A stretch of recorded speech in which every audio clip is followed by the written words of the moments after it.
인생을 만남이라고 말하는 사람들이 있습니다. 그렇습니다. 인생은 만남입니다. 우연이 아니라 하나님의 섭리이십니다. 인생은 만남을 통해서 시작되고, 만남을 통해서 인생이 만들어져 가고, 만남을 통해서 인생이 완성되기도 합니다. 우리는 처음 부모님을 만나면서 이 땅에 생명을 얻어서 태어났습니다. 우리는 언젠가 하나님을 만남으로 영생에 들어갈 수 있는 것입니다. 그래서 이런 말을 하지 않습니까? 인생의 방황은 하나님을 만나야 끝이 난다고. 그 방황을 꼭 청소년기에만 하는 것이 아니더라고요. 나이가 60이 넘고 70이 되었는데도 여전히 방황하는 사람이 있습니다.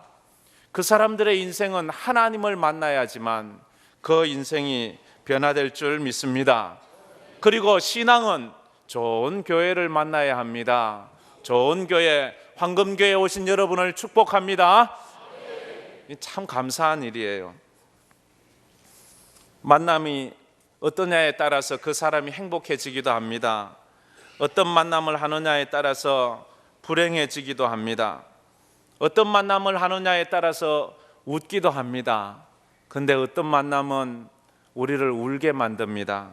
우리 성도들은 지난 3달 동안 빌레몬스라는 성경책을 보았습니다. 오네시모는 노아였고, 오네시모는 도둑이었고, 오네시모는 죄를 지어 감옥에 갇혔지만 그 감옥에서 바울을 만나서 그 인생이 행복한 인생이 되었습니다. 우리 자녀들을 위해서 기도하고 있습니까? 아니면 여러분 자신의 인생을 위해서 기도하고 있습니까? 내가 어디에 가느냐보다도 내가 누구를 만나느냐가 참 소중하다는 것을 기억하시길 바랍니다. 참 좋은 사람, 참 믿음의 사람을 만나는 것입니다.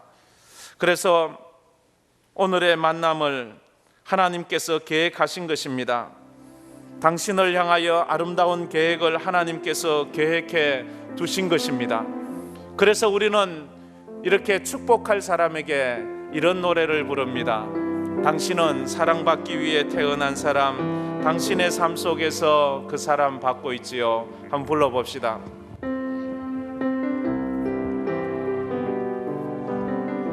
옆 사람에게 한번 축복하는 마음으로 한번 불러봅시다.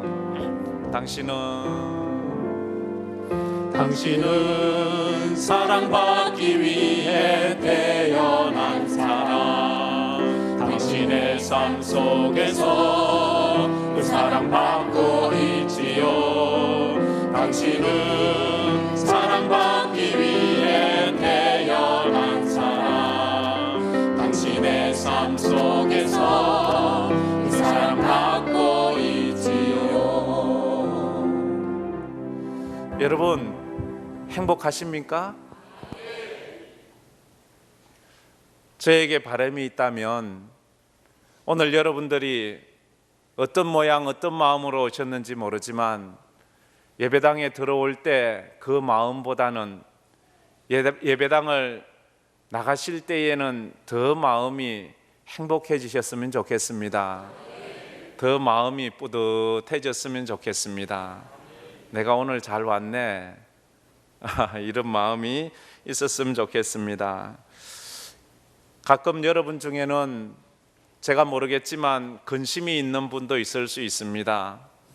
많은 염려가 있는 분도 있을 수 있습니다. 제가 오늘 책을 한 권 소개해 드리고 싶습니다. 아마 많은 분들이 읽은 그런 책 중에 하나일 것입니다. 이건 2010년도에 출간된 그런 책입니다. 우리가 잘 아는 이어령 씨가 지은 지성에서 영성으로라는 그런 책입니다. 이어령 씨는 설명이 필요하지 않는 그런 사람입니다. 문화부 장관을 지내고 국문학자이고 달변가고 달필가고 대학 교수고 우리나라를 대표하는 지성인이고 농객의 거장이라는 별명을 가지고 있는 그런 사람입니다. 그런데 그 사람은 나이 70이 될 때까지 무신론자로 살았습니다. 그는 늘 말했습니다. 기독교는 미신이라고, 기독교는 흙 위에 세워진 하찮은 종교에 불과하다고. 그래서 그는 그 자신이 말하기를, 또 그를 아는 모든 사람이 말하기를, 다른 사람은 다 예수 믿어도 저 이어령 씨만큼은 예수 믿을 수 없는 사람이야, 그렇게 생각할 정도로 그는 무신론자로 살았습니다. 자기가 교회 와서 은혜 받고 세례 받으리라고는 단 한 번도 생각해 보지 않은 사람입니다. 그가 예수 믿기 2년 전만 해도 그는 공개 토론석상에서 나아가서 내가 왜 예수를 믿지 않는지에 대해서 변론을 폈던 사람입니다. 나는 왜 예수를 믿지 않는가에 대해서 기독교 그 신학교의 교수들과도 토론을 벌였던 그런 사람입니다. 그는 예수 믿기 전에 이미 성경을 토시 하나 빠지지 않게 다 읽고 다 연구한 사람입니다. 그래서 그는 언제나 말했습니다. 내가 성경을 읽고 연구해 보았는데 거기에 하나님이 없더라, 이렇게 그는 말을 했던 사람입니다. 그런 그가 예수를 믿고 회심하고 세례받기까지의 그 이야기를 진실하게 써내려간 책이 지성에서 영성으로라는 책입니다. 그가 회심하게 된 계기는 그의 사랑하는 딸 이민아 씨 때문이었습니다. 책에서 이어령 씨는 이렇게 말합니다. 아침에는 생각지도 않았던 일을 오후에는 알게 될 때가 있습니다. 인생도 마찬가지인 것 같습니다. 갑자기 걸려온 전화 한 통화에 인생의 행복과 불행이 시작되기도 합니다. 그래요. 그가 쓴 그 글대로 어느 날 그에게 걸려온 전화 한 통화, 그 사랑하는 딸에게 걸려온 전화 한 통화, 정말로 평상시에는 전혀 전화도 하지 않고 늘 잘 지내는 줄 알았던 그 딸의 전화가 그의 인생을 바꾸어 놓았습니다. 이어령 씨의 딸은 이민아 씨는 LA에서 법학을 전공해서 청소년 담당 검사로 활동을 했습니다. 그러다가 어느 날 그가 암에 걸렸어요. 암에 걸렸을 때에도 아버지에게 이야기하지 않았습니다. 근데 그 수술 후에 또 재발해서 재수술을 하게 되었습니다. 투병 생활을 했습니다. 투병 생활을 하고 있는데 그 딸에게 또 청천벽력 같은 소식이 전해졌습니다. 사랑하는 아들이 자폐증 판정을 받았다는 것입니다.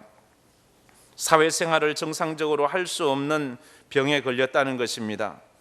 아들이 그런 병에 걸렸다는 소식을 듣자 자신의 암은 아무것도 아닌 것이 되었어요.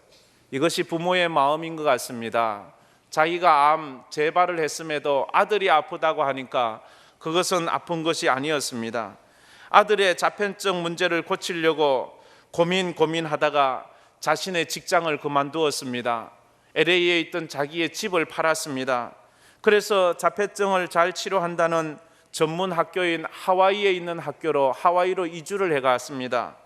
하와이로 이주를 해가서 그 자폐증 전문 학교에서 그 아들을 검사를 받았습니다. 검사 결과가 나왔습니다.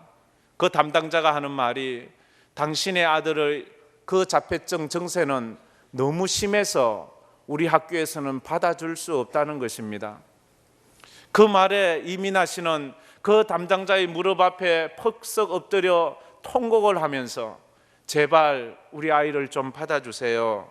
우리 아이를 좀 받아서 이 아이를 좀 치료해 주세요. 이민아 씨의 간정도 이 책에 조금 나오는데 그가 하는 말을 들으면 그가 자기 아들이 자폐증에 걸리고 자기가 암 투병 생활을 하면서 단 하루도 눈물 흘리지 않고 잠을 든 적이 없다라고 이렇게 말합니다.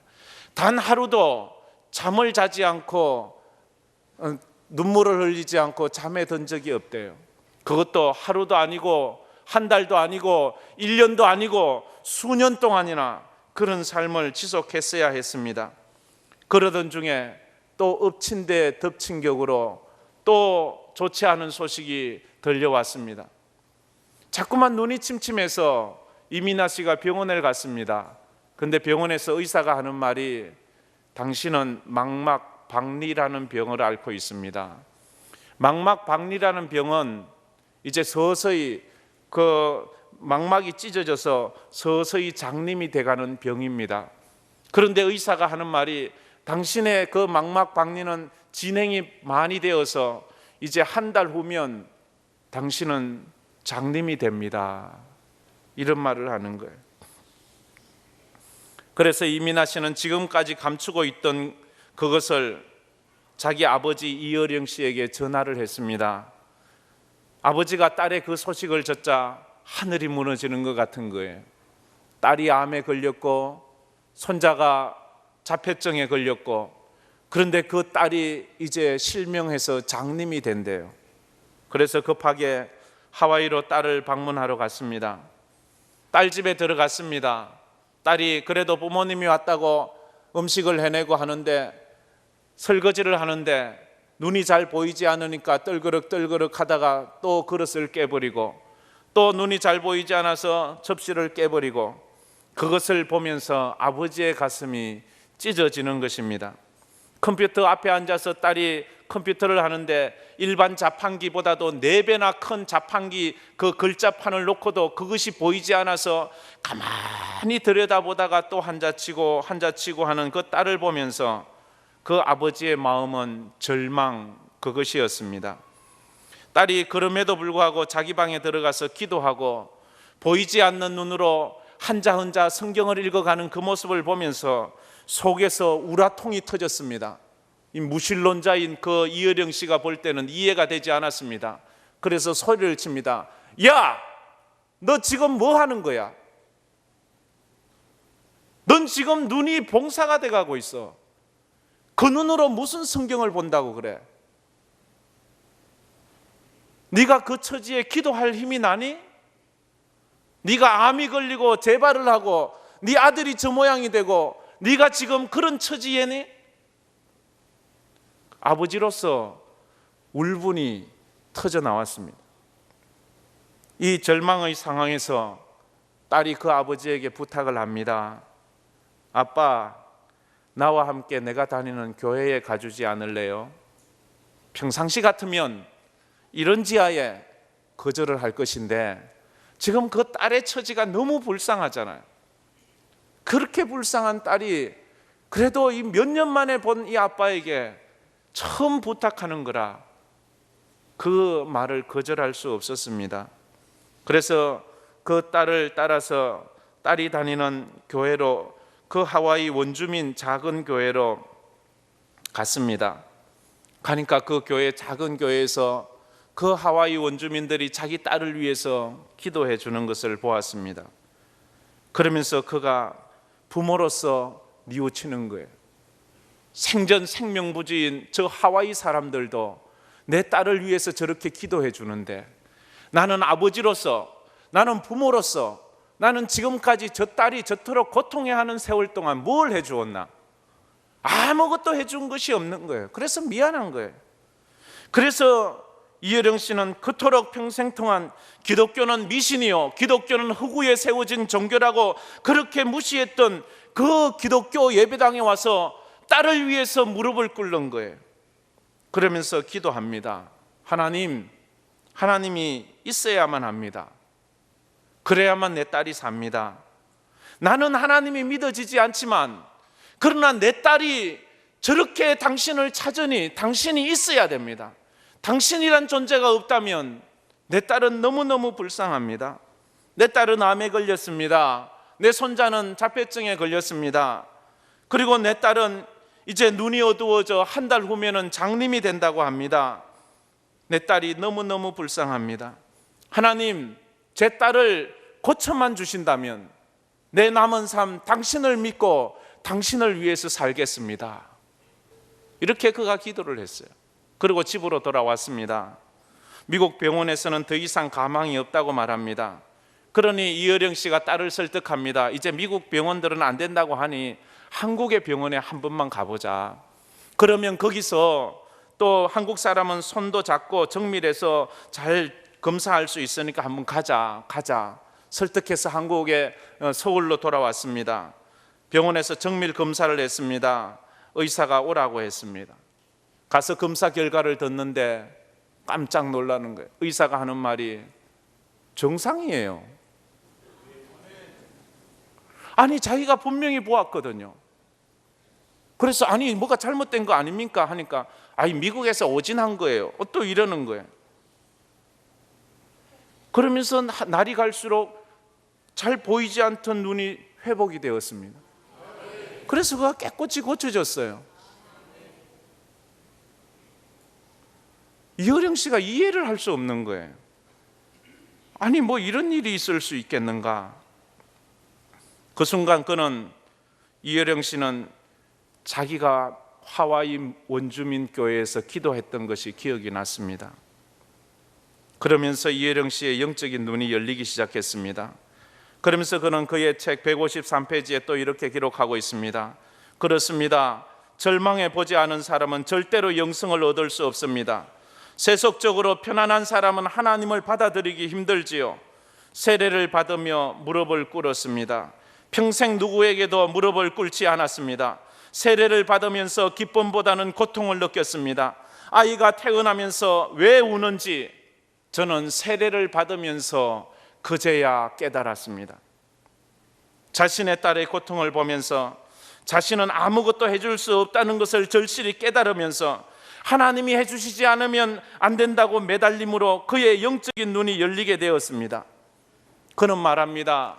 비가 온 후에 아름다운 무지개가 끼듯이 영적인 깊은 눈물을 흘린 후에야 아름다운 구원의 무지개를 볼 수 있다고. 이어령 씨가 세례를 받았다는 소식을 듣고 그의 절친이 찾아와서 귀에 대고 이렇게 묻습니다. 진짜 믿는 거야? 진짜야? 그래. 정말로 믿어져? 그렇다니까. 교회도 나가고 교회에서 사람들이 막 미친 듯이 손들고 막 그러는 거 믿어져? 그럼 믿어지지. 이런 대답을 하는 자신이 갑자기 놀랐습니다. 내가 어떻게 이런 얘기를 하지? 믿어진다는 거예요. 진짜 믿어지네. 하나님이 믿어지네.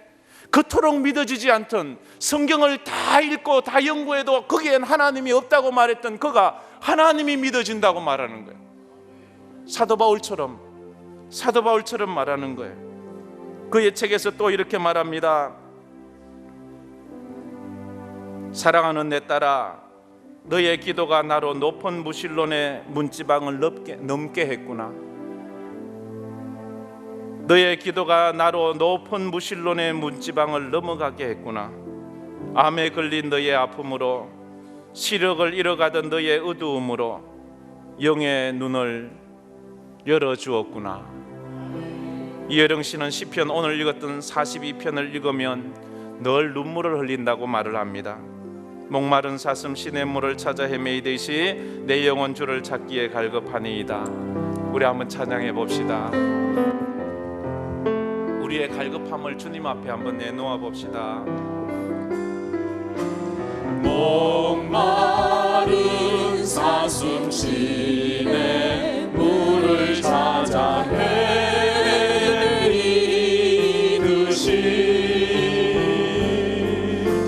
내 영혼 주를 찾기에 갈급하나이다.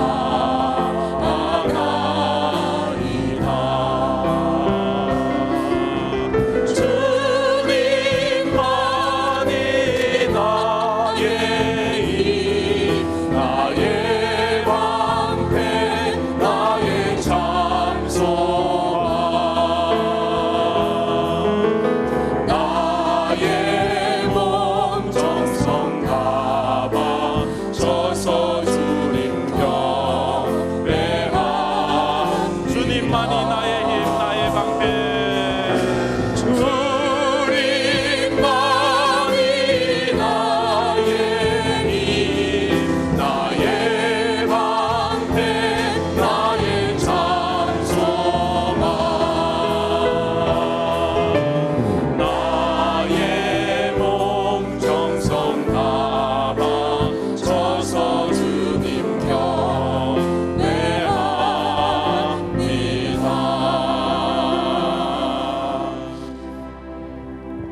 오늘 시편 42편은 또 다른 번역으로 보면 또 은혜가 될 때가 있습니다.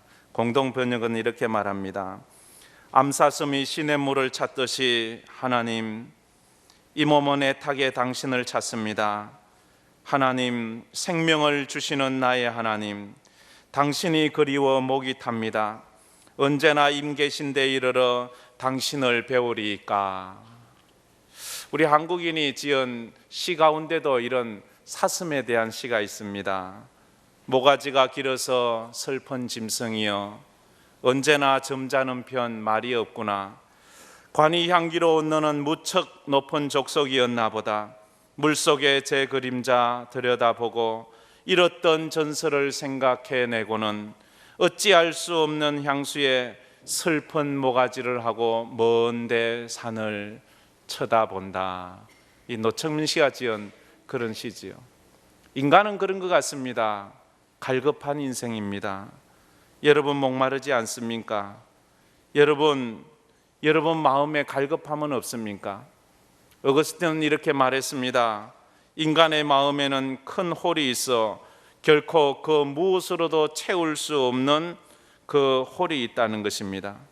그 구멍, 인간의 마음엔 구멍이 있대요. 근데 그것은 세상의 그 무엇으로도 채울 수 없대요. 오직 하나님으로만 채울 수 있대요.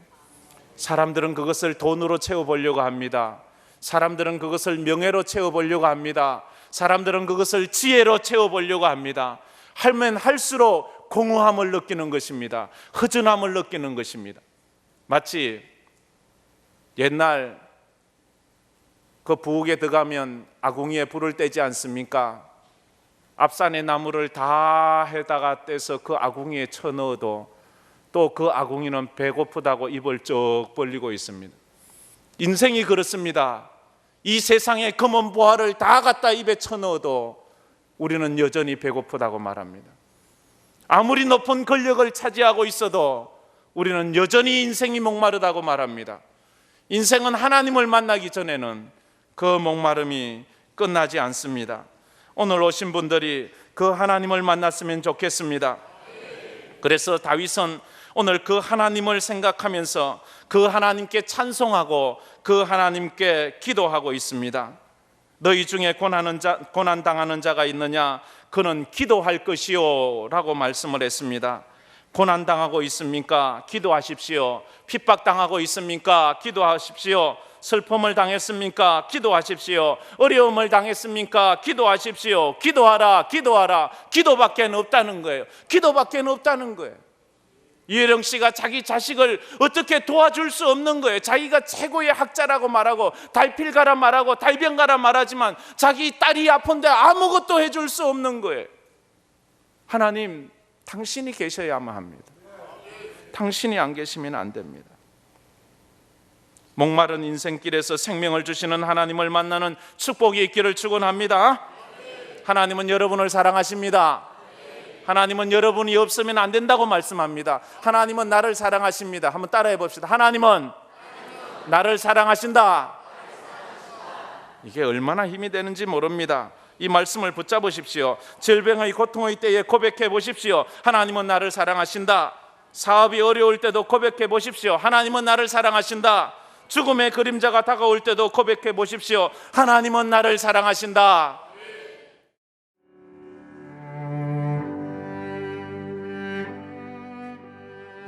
안녕하십니까. 저는 황금교회를 담임하는 박무용 목사입니다. 우리 교회는 하나님의 거룩한 목적인 선교의 사명에 최선을 다하는 교회입니다. 함께 모여 예배할 뿐 아니라 탁구, 축구, 색소폰 교실 등을 열어 지역사회를 섬기고 이웃을 봉사하는 열린 공동체입니다. 아울러 성도 서로가 함께하며 사랑을 나누고 교제하는 하나님의 가족 공동체입니다. 감사합니다.